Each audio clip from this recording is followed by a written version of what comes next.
Yeah, I'm making a video without my shirt on. I said it. Yeah, I'm doing it. Just tanning, enjoying life over here. Got my dog in the backyard. Anyway, let's just get to it. I've been watching some of the videos that I've been looking for Derealization, because I already been through it. And I'm the original YouTuber. Well, one of the originals. Put it up like a decade ago when I ended up recovering and got pretty popular because everyone was looking for answers. So you could always check that out. Parts 1 through 5. Follow my recovery. This is how it worked, and this is some key points that I need to address today while my dog takes I think she's taking a piss. Anyway, come here, Bailey, come here. Good girl, yeah. Good. Anyway, this is what life's about. You get these interruptions. These are part of my key points. Like my son, a couple of minutes ago, my son came out and said, "Dad, had to tell me something." All right.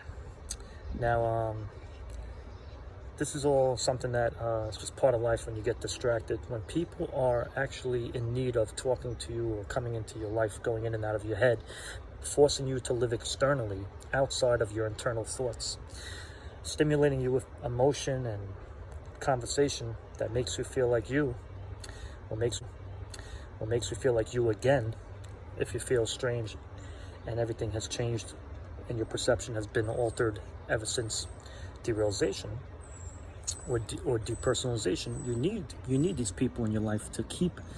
You need it, and you need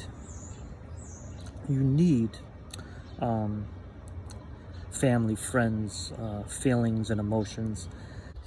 Eventually, you're not thinking about things because you're distracted. You're not thinking about you. You're not thinking about, whoa, I look fun. My hand looks fake. I'm looking at this whole thing looks like a movie. No, now you're living externally out of your brain. Family, friends, feelings and emotions to get into your head because you've been living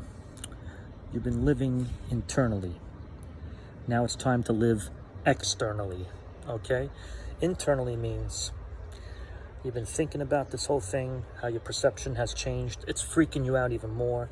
It's depressing you even more. It's giving you even more anxiety, and it's keeping the cycle going because the symptoms of derealization and depersonalization is anxiety and depression. Those are some of the symptoms that actually cause.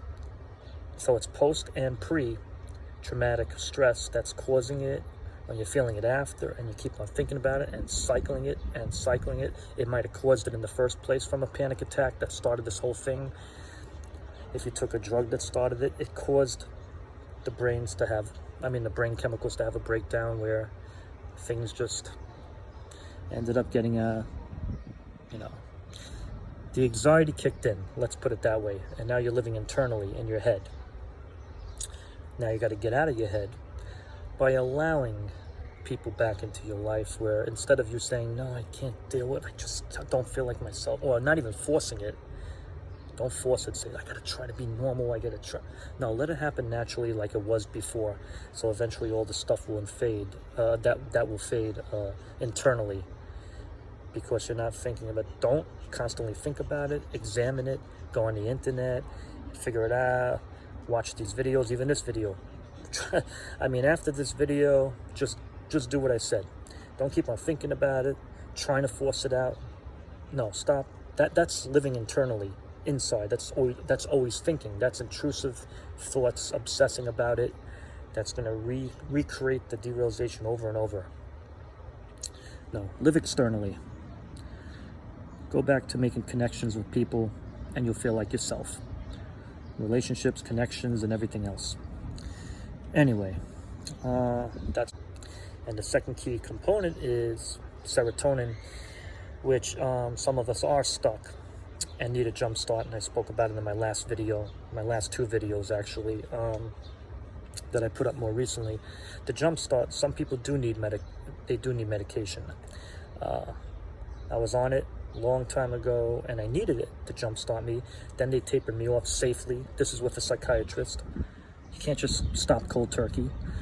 After my brain chemicals changed safely, it lifted my serotonin, Because while you're taking antidepressants, it lifts your serotonin, which are the feel-good chemicals.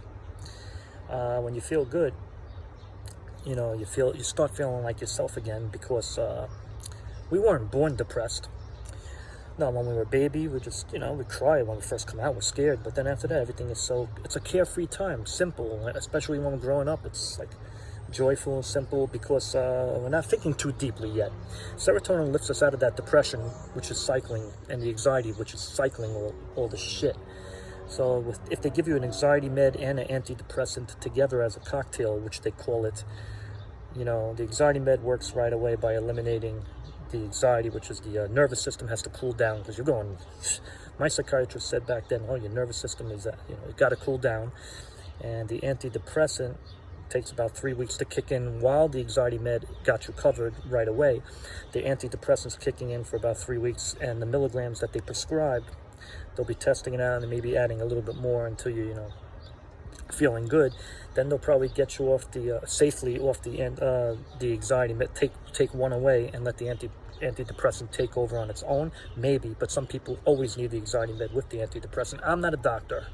Let the doctor, who's good, who's helping, the one that's working for you, let him get you on and get you off the medication, or switch it. I had to do that maybe 2 or 3 times until I got the right doctor and the right medication, and even therapy together combined with the right therapist helped even more. Everyone's different. I was such a positive, had such a positive attitude. Eventually, I didn't need the therapy as much as the medication, but I needed the medication because I was sick. If you're sick because of anxiety and depression, you got to get well. That's what my psychiatrist said. So you're taking this medicine to get well. And he tapered me off like less than 2 years later, because I was better. I got well. And the percentage of the day that I was thinking strange thoughts and derealization and all that, got down to 10%, to 5%, to 1%, to nothing. Then the medication was just making me tired, because it was so powerful that, and since my nervous system cooled down like my dog is doing right now. I'm going to get her some water and go inside right now. See, take care of someone, take care of something else, take care of a pet, take care of a person, you're going to feel good.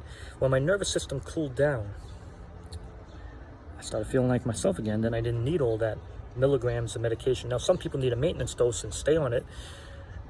He said maybe I should stay on it, but I said, let's taper me off, and he did it safely. He tapered me off safely, and here I am all these years later without it, but that's just my story.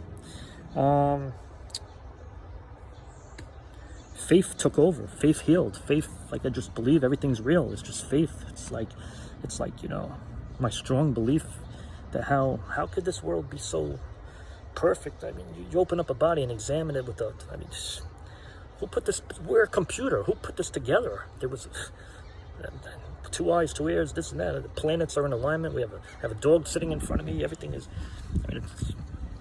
it's God. God made us. Let me tell you, there's a bird singing up there. Enjoy the sunshine. Let's go, Bailey. I'm taking my dog to take a walk with me. She's going, you know what I mean? Hit the freaking body bag, you know what I'm saying? You know what I mean? Just feel good. I mean, shit, man. I gotta get her some water, and I got enough sun for the day. Got my vitamin D. You know what I'm saying? Eat good, eat healthy, feel good, punch the bag, do whatever you want to do. But I'll tell you one thing though. Don't think too hard. No more thinking deeply. That's over. Right? See? All right. Later.